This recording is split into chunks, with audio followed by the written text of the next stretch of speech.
Tindakan tegas penguatkuasaan oleh agensi di bawah Kementerian Dalam Negeri berjaya menyelamatkan ketirisan hasil negara dianggarkan antara RM15 bilion hingga RM30 bilion dalam tempoh 2 tahun kebelakangan ini. Datuk Seri Anwar Ibrahim berkata kejayaan itu hasil pemantauan ketat serta operasi berterusan di pintu masuk utama negara termasuk sempadan darat, pelabuhan dan lapangan terbang.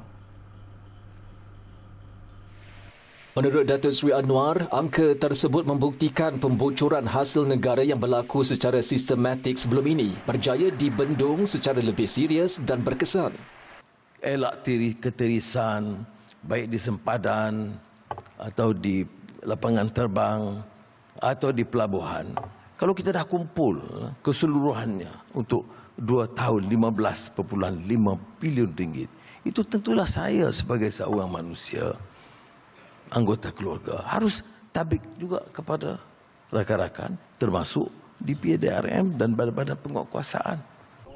Datuk Seri Anwar berkata dana yang berjaya diselamatkan itu memberi impak langsung kepada kedudukan fiskal negara dan boleh dimanfaatkan semula untuk pembangunan serta kebajikan rakyat.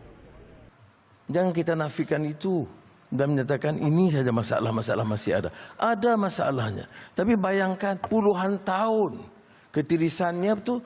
Kalau kumpul 10 bilion dalam 2 tahun, maknanya dah ratusan bilion.